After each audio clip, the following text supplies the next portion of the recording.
우리는 이민의 삶을 살고 있습니다. 캐나다에서 이민사회가 제일 먼저 형성된 곳은 이 몬트리올입니다. 1960년대 초반에 이곳에서 한인들이 먼저 정착하기 시작했고, 그래서 한인교회가 1965년에 세워졌습니다. 그 다음 해에 밴쿠버에서, 또 그 다음 해에 이 토론토에서 세워졌습니다. 우리는 이민의 삶을 살고 있습니다. 이 한인 사회가 형성될 때 한인들이 제일 먼저 많이 한 사업은 편의점이었습니다. 이곳에서 대파노라고 불리우고 영어권에서는 컨비니언스 스토어라고 불리우는 사업입니다. 그 다음으로 한인들이 제일 많이 한 사업은 세탁소였습니다. 한 30년 전만 해도 제가 보니까 저 미국의 동북부 지역의 6개주를 가리켜 뉴 잉글랜드라고 부릅니다. 매사추세츠주, 커네티컷주, 로드 아일랜드주, 이 버몬트주, 메인주, 뉴 햄프셔주. 이 뉴 잉글랜드 지역에서 세탁소를 하는 한인들이 5천 명이 넘었답니다. 한국을 떠나 이민 올 때 공항에 도착합니다. 요새는 많은 경우 이민 사업을 통해서 오기 때문에 한국에 있는 이민회사가 이곳에서 함께 일하고 있는 사람에게 연락을 합니다. 그러면 이곳에서 공항으로 나가 맞이하고 정착 서비스를 하는 경우가 대부분입니다. 그리고 인터넷 시대이기 때문에 이곳에서 택시도 얼마든지 미리 예약할 수 있습니다. 그런데 오래전에 여기에 올 때에는 먼저 여기에 살던 한인들이 소식을 받고 공항으로 나가서 영접했습니다. 나를 데리러 처음 보는 사람이 공항에 나온다는 이 소식이 이게 얼마나 대단한 선물이겠습니까? 그런데 그때 대파노를 하는 사람이 공항으로 나와서 영접하게 되면 도착하여 영접을 받는 사람도 나중에 대파노를 하는 경우가 대단히 많았습니다. 세탁소를 경영하는 사람이 공항으로 나와서 영접을 하게 되면 신비롭게도 공항에 도착하여 영접을 받는 사람이 나중에 세탁업을 하는 경우도 상당히 많았습니다. 사람은 자기하고 가까운 사람이 살아가는 모습을 닮아갑니다. 그런데 이 원리는 우리들의 신앙에서도 똑같이 나타납니다. 우리 교회는 올해로 창립 30주년을 맞이했습니다. 그래서 작년에 그 기념으로 올해에 터키하고 그리스 사도 바울의 여정 성지순례를 가기로 작년도에 계획했습니다. 이 성지순례의 유익은 상당합니다. 우리는 눈으로 성경을 읽는데 성지에 가면 우리가 발로 읽습니다. 사도 바울이 걸어갔던 그 길을 그대로 따라서 걸어갑니다. 그러면 성경을 보는 시각이 완전히 달라집니다. 바울 서신 13개, 신약 성경 27권 중에서, 그리고 바울의 수행 비서관이었고 의사였고 작가였던 누가가 쓴 사도행전에 나와 있는 헬라파, 예수님 주변에 모여들었던 헬라인들, 그리고 예수님의 헬라파 제자 중에 한 명이었던 빌립, 다 이해할 수 있습니다. 그 성지 순례를 준비하면서 주일마다 바울의 서신을 한 권씩 그 역사 순서를 따라 쭉 살피기로 그렇게 계획을 세웠습니다. 바울은 이 편지를 왜 썼는지, 어떤 목적으로 썼는지, 어디에서 썼는지, 또 무슨 내용을 담았는지. 그런데 올해는 가지 못하고 이제 하나님께서 다음에 곧 열어주실 줄로 믿습니다. 우리는 이번에 가지 못하지만 바울의 행전을 복음으로 쓴 편지라고 하는 주제로 그의 편지의 숫자를 따라 13주 동안 나누려고 합니다. 오늘이 그 첫 번째 편지인 데살로니가 전서입니다. 제가 다음에 데살로니가 후서 하게 되면 데살로니가 후서를 한번 읽어봐 보십시오. 우리는 어차피 1년에 한 번씩은 성경을 읽어야 되지 않겠습니까? 바울은 전체적으로 4번 정도 선교 여행을 했습니다. 2번째 선교 여행을 떠날 때 빌립보에서 떠나 실라와 디모데를 데리고 데살로니가에 도착했습니다. 아마도 주후 52년, 53년경이었던 것 같습니다. 제가 인터넷에서 따왔는데 화면을 한번 보겠습니다. 화면을 한번 보면, 자, 여기에 그 노란색이 데살로니가입니다. 거기에서 오른쪽으로 보면 에게해가 있고, 에게해 옆에 드로아가 있습니다. 이 오늘날 터키의 서쪽 해안입니다. 이 드로아에서 바울이 환상을 봅니다. 그래서 빌립보로 가서 교회를 개척하여 지도자를 세워서 위임하고 그 다음에 이 데살로니가로 왔습니다. 이 지도를 보면 거기에 글자가 나와 있는데 영어로 쓴 글자가 마세도니아 혹은 마케도니아 그리고 아가야라고 되어 있습니다. 그리스 지역의 북쪽을 마케도니아, 남쪽을 아가야라고 불렀습니다. 자, 이렇게 해서 빌립보에서 데살로니가로 갑니다. 사도행전 17장 1절을 화면에서 한번 보겠습니다. 그들이 암비볼리와 아볼로니아로 다녀가 데살로니가에 이르니 거기 유대인의 회당이 있는지라. 바울은 제일 먼저 유대인 회당으로 들어갔고 거기서 3주 동안 예수님을 전했습니다.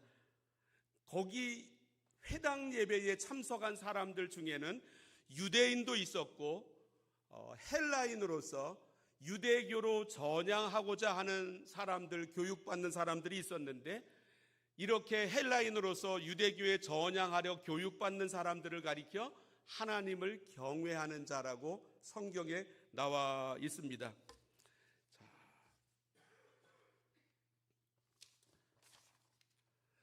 그런데 거기서 열심히 전도했습니다. 거기에서 한 사람을 만나게 되었는데 야손이라는 사람이었습니다. 영어 이름이 제이슨입니다. 제이슨. 그의 집을 중심으로 교회를 세웠습니다. 그런데 유대인의 공격으로 더 이상 거기에 있을 수가 없었습니다. 그래서 제자들이 우리 지도를 다시 한번 열어주시면 거기에서 그 옆에 있는 베레아라고 하는 지역으로 보내게 됩니다.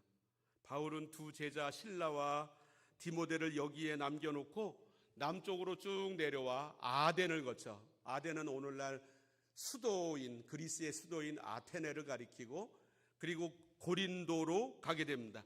바울은 거기에서 데살로니가 교회의 소식이 무척 궁금했습니다. 교회가 제대로 서가고 있는지 아니면 유대인의 공격으로 무너져 가고 있는지. 그때 디모데가 도착합니다. 바울에게 데살로니가 교회의 자세한 소식을 보고합니다. 교회가 너무나도 훌륭하게 서간다는 내용이었습니다. 바울은 이 소식을 듣고 너무나도 기뻤습니다. 그와 함께 디모데는 데살로니가 교회 교인들이 교정받아야 할 내용도 있음을 보고했습니다. 그래서 그 내용을 담아서 한편으로는 너무나 기뻐했고 다른 한편으로는 그들을 교정해둘 필요도 담아서 보낸 편지가 데살로니가 전서입니다.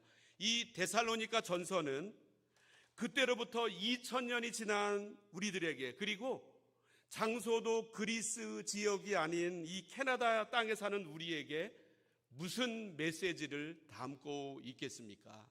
첫 번째로, 하나님은 우리를 신앙의 본으로 부르십니다.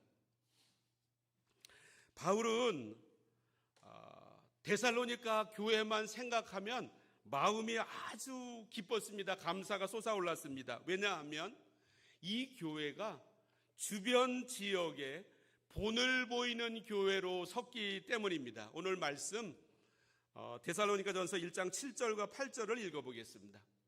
그러므로 너희가 마게도냐와 아가야에 있는 모든 믿는 자의 본이 되었느니라. 8절, 주의 말씀이 너희에게로부터 마게도냐와 아가야에만 들릴 뿐 아니라 하나님을 향하는 너희 믿음의 소문이 각처에 퍼졌으므로 우리는 아무 말도 할 것이 없노라. 하나님께서 목회자에게 사명을 맡기셨습니다. 성경을 잘 해석하여 교우들에게 먹이는 사명입니다. 성경을 음식으로 비유하면 맛있게 요리하여 우리 교우들의 영혼의 식탁으로 내어놓는 일입니다. 맛있게 먹어야 합니다. 배불리 먹어야 합니다. 못 먹으면 짜증납니다. 그런데 목회자만이 아니라 우리 교우 한 사람 한 사람도 하나님께서 부르신 자리가 있습니다. 그것은 목회자로부터 들은 하나님의 말씀을 내 삶으로 살아내라고 하는 부르심입니다. 대단한 사명입니다. 말씀대로 내 인생을 살아야 하는 사명입니다. 이것이 내 기도에 있어서 가장 큰 제목이 되어야 합니다. 하나님, 내가 들은 하나님의 말씀을 내 삶으로 증명하게 하옵소서. 하나님께서 말씀대로 일하심을 내 삶 속에서 나타낼 수 있게 하옵소서.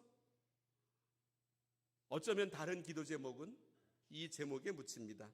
그런데 목회자가 받은 사명과 신자가 받은 사명 중에서 무엇이 더 어렵겠습니까? 그리고 이 둘 중에 무엇이 더 영향력이 크겠습니까? 사람들은 목회자의 설교에 큰 감동을 받지 않습니다. 이런 생각 때문입니다. 아니, 그냥 목회자이잖아. 원래부터 헌신한 사람이잖아. 목회자는 우리가 살아가는 세상에 살고 있지 않는 사람이잖아. 그래서 세상에 대해서는 몰라. 우리 세상에서 살아가는 삶이 얼마나 어려운지 고달픈지 목회자는 몰라, 안 살아봐서. 그런데 반대로 세상 사람들은 우리 신자가 이 땅에서 어떻게 살아가는지를 보고 어떻게 신앙생활을 하는지를 봅니다. 그래서 신자들로부터 영향을 받습니다. 왜냐하면 신자들도 나하고 똑같이 이 세상에서 살아가고 있기 때문입니다. 데살로니가 교회가 그랬습니다. 이들이 시작한 신앙생활의 환경은 매우 어려웠습니다. 우리는 보통 이렇게 생각합니다. 이 문제만 해결되면, 아이가 다 크면, 우리 자식 양육하는 거 다 해결하고 나면, 이 고비만 넘기면 내가 신앙생활 잘하겠습니다. 그렇다면 데살로니가 교회가 너무나 신앙생활을 잘했는데 인생의 과제나 장애물이 없었기 때문에 잘 했겠습니까? 오늘날 우리는 종교를 선택할 자유가 있습니다. 이 자유로운 땅 캐나다에 살고 있기 때문입니다. 그러나 당시에 데살로니가 교인들은 그러지 못했습니다. 이 마케도니아 지역에 전체적으로 퍼져 있던 종교가 있었습니다. 그들은 예배 행사가 많았습니다. 예배에 모일 때는 열광적인 춤을 추었고 또 신상 앞에 경배를 했고, 그리고 반드시 한 것 중에 하나가 전체의 공동 식사였습니다. 적어도 한 달에 한 번씩 신도들은 특별 초대장을 받았습니다. 그 종교 행사에 갔습니다. 함께 춤을 추었고 그 신에게 경배를 했고, 그리고 함께 공동 식사를 했습니다. 이것을 통해서 사회의 지도층들이 이 사회 사람들을 통제했습니다. 따라서 이 제사에 참여하지 않고 공동 식사를 거부하는 것은 이 공동체를 향하여 공격하는 것으로 간주했습니다. 이에 대한 대가를 치루어야만 했습니다. 이렇게 신앙생활하기 어려운 환경 속에서도 데살로니가 교회 교인들은 살아계신 하나님을 고백했습니다. 이것은 이 마케도니아 지역에 있는 수많은 사람들이 믿고 있는, 사회를 지탱하고 있는 신을 거부한다는 뜻이었습니다. 자신들에게 어떠한 불이익이 다가온다 할지라도 여기에서 후퇴하지 않았습니다. 6절 말씀 전반절을 읽어보겠습니다. 너희는 많은 환난 가운데서 성령의 기쁨으로 말씀을 받아. 어려운 환경인데 정말로 신앙생활을 열심히 했습니다. 이 모습이 주변에 본이 되었습니다.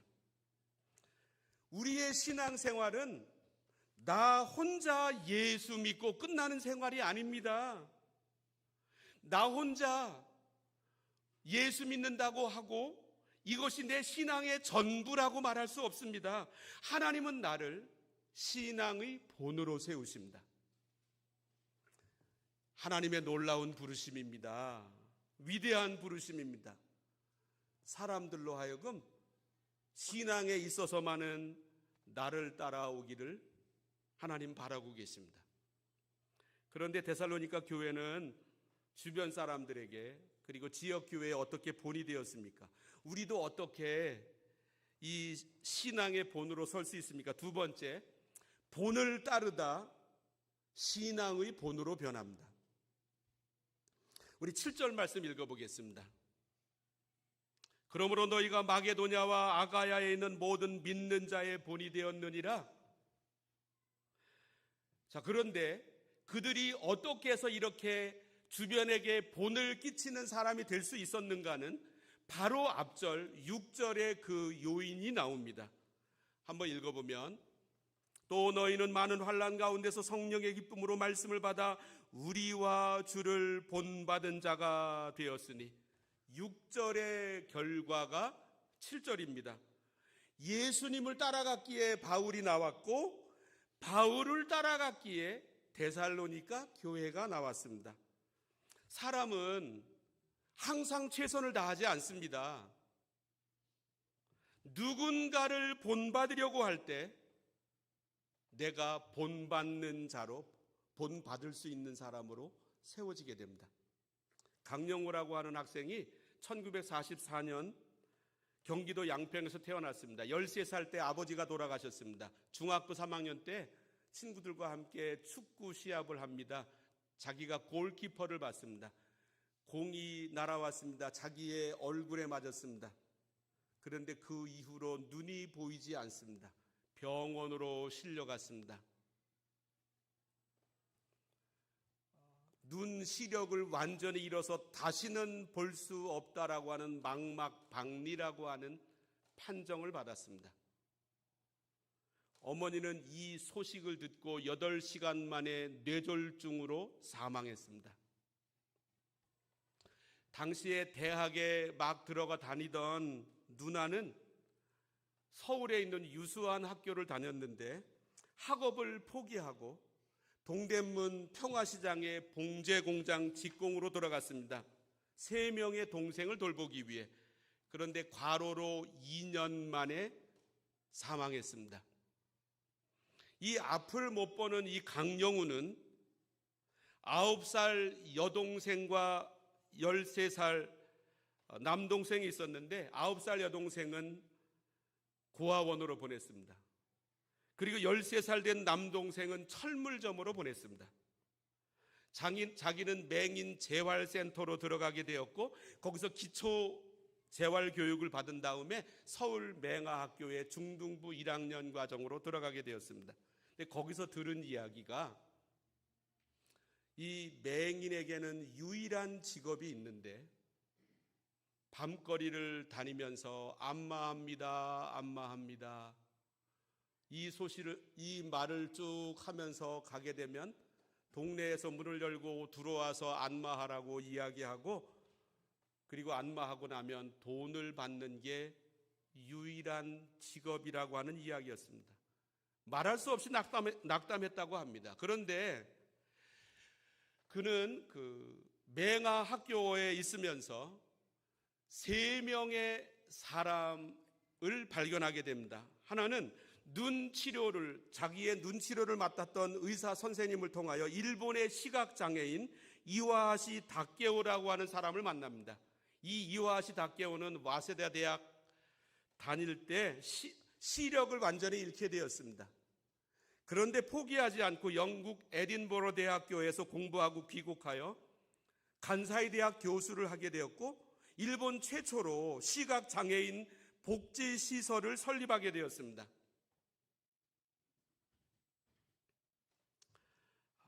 다른 한 사람은 미국의 루즈벨트 대통령입니다. 제가 일부 예배 시간에 이름을 잘못 말씀드렸는데 테오도어 루즈벨트가 아니라 프랭클린 루즈벨트. 38살의 나이에 민주당 부통령 후보로 나갔습니다. 그러다가 선거에서 낙선했습니다. 이듬해에 플로리다에 아내와 함께 휴양을 갔는데 찬물에 다리를 담갔을 때 몸에 이상이 오기를 시작했습니다. 2다리를 완전히 잃는 소아마비였습니다. 7년간의 재활 과정을 거쳤지만 일어설 수가 없었습니다. 평생을 휠체어를 타고 다녔습니다.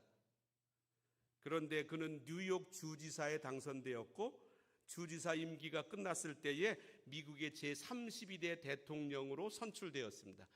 이 사람이 강영우 학생에게 말할 수 없는 감동을 주었습니다. 세 번째 사람은 사도 바울입니다. 바울은 자신의 인생에서 이렇게 고백합니다. 내가 이런 사람을 위하여 자랑하겠으나 나를 위하여는 약한 것들 외에 자랑하지 아니하리라. 여러 계시를 받은 것이 지극히 크므로 너무 자문하지 않게 하시려고 내 육체에 가시고 사단의 사자를 주셨으니 이는 나를 쳐서 너무 자만하지 않게 하려 함이라. 이것이 내게서 떠나가게 하기 위하여 내가 3번 주께 간구하였더니 나에게 이르시기를 내 은혜가 내게 족하도다. 이는 내 능력이 약한 데서 온전하여짐이라 하신지라. 그러므로 도리어 크게 기뻐함으로 나의 여러 약한 것들에 대하여 자랑하리니 이는 그리스도의 능력이 내게 머물게 하려 함이라. 그에게는 눈이 부어올랐고 눈이 아팠고 눈물이 흘렀고 눈곱이 항상 끼어 있었습니다. 그런데 이 역경을 극복했고 누구도 그를 인정하지 않는 이 어려움을 이겨내고 그는 신약성경 27권 중에서 13권을 쓰게 되었고 수많은 교회를 개척하고 거기에 지도자를 세웠습니다. 이 강영우 학생은 이 3명으로부터 아주 큰 도전을 받습니다. 나도 할 수 있다. 그래서 맹하학교를 졸업한 다음에 연세대학교 교육학과에 입학을 하게 되고 졸업할 때 차석으로 졸업합니다. 그리고 미국 일리노이주 대학교에서 점자로 공부하여 특수교육학 박사가 됩니다. 나중에 한국인 이민자로서는 미국 행정부에서 최고의 위치인 백악관 장애인 정책 차관 보호의 자리까지 오르게 됩니다. 수많은 사람들에게 영향을 미쳤습니다. 그리고 자식들을 아름다운 인물들로 키워내게 됩니다. 그런데 이 강영우 박사가 가르치는 말하고 있는 교육학 이론 중에 하나가 이것입니다. 역할 모델을 발견하라. 역할 모델을 발견하라. 역할 모델이란 내가 닮고 싶은 사람을 만나야 하고 그래야만 변화한다는 것입니다. 강영우 이 어린 학생에게는 3명의 역할 모델이 있었습니다.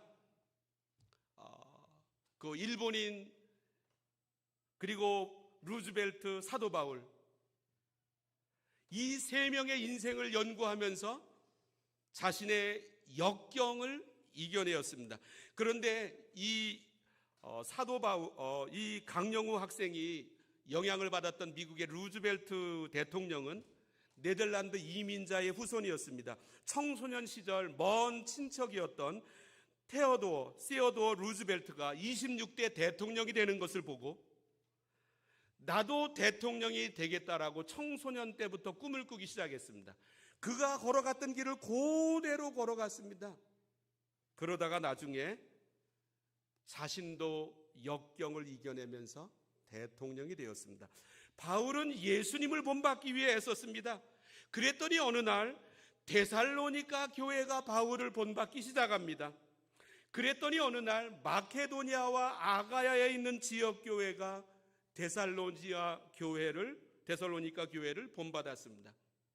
지금 바라보시는 대상이 있으십니까?